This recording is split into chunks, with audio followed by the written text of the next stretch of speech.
വിഴിഞ്ഞ കിടപ്പുറത്ത് ഇങ്ങനെ ഈ മണ്ണെടുക്കും തോറും കടൽ കയറിക്കൊണ്ടേയിരിക്കും. അവരത് നിർത്തിവെക്കുകയാണെങ്കിൽ ഇവിടെ കടലും കയറില്ല, വീടും നഷ്ടപ്പെട്ടു. അവിടെ ഇത് വന്നതിന് ശേഷം തന്നെ ഇവിടെ തുരങ്ങൾ വന്നത്.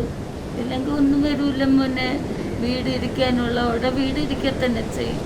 ഓരോരുത്തർ ഈ 1 വർഷം ആകാത്ത വീടുകളും ഉണ്ട്, പിന്നെ 2 മാസം ആകാത്ത വീടുകളും ഉണ്ട്. അന്ന് അവരെ ഹൃദയങ്ങൾ പൊട്ടുന്ന മൂക്കാണ്.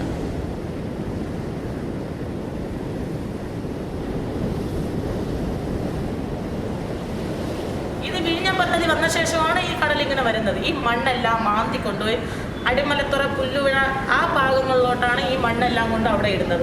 ആ സൈഡ് തീരമാകുന്നു, ഈ സൈഡ് കടലാക്രമണത്തിലോട്ട് പോയിട്ട് ഈ 10% ഈ വിഴിഞ്ഞം പദ്ധതി ഇങ്ങനെ വന്ന് ഇത്ര ആയെങ്കിൽ 50% ആകുമ്പോൾ ഈ കടൽ എവിടെ വന്നിരിക്കുമെന്ന് നിങ്ങളൊന്ന് പഠിച്ചവരൊന്ന് ചിന്തിച്ച് നോക്കുക.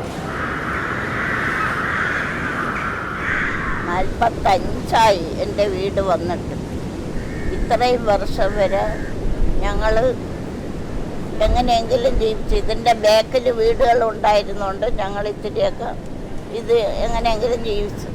ഇപ്പം 2 വരി വീട്ടിൽ പോയതിന് ശേഷം ഇത് എൻ്റെ വീടിരിക്കുന്നത് ഇപ്പം 3ാമത്തെ വരിയാണ് പോയത്. ഈ 3ാമത്തെ വരിയിൽ ഫുള്ളായിട്ട് വീണിട്ട് എന്നെ തിരിഞ്ഞു നോക്കാൻ ആരും വന്നില്ല. ഇവിടെ കിടക്കുന്നെന്നുള്ള ഒരു ഗവൺമെൻറ് ചോദിച്ചില്ല.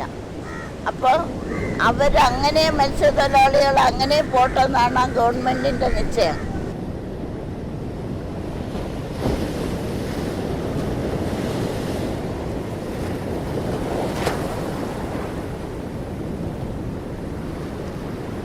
നിങ്ങൾ അന്ന് അദാനിക്ക് അംബാനിക്ക് എഴുതി സൈൻ ചെയ്തപ്പോൾ ഓർക്കണമായിരുന്നു ഞങ്ങളെപ്പോലുള്ള തീരദേശവാസികളെ. ഞങ്ങൾ എന്തൊരു ചെയ്യുന്നതാണ് നിങ്ങൾ സൈൻ ചെയ്ത് കൊടുത്തത്?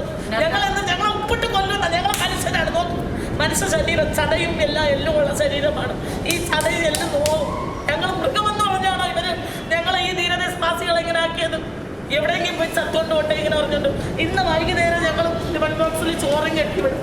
നാളെ രാവിലെ എൻ്റെ ഭർത്താവൊക്കെ വീട്ടിൽ വന്നാലാണ് അവർ ജീവനോടെ ഉണ്ടെന്ന് ഞങ്ങൾ വിശ്വസിക്കുന്നത്.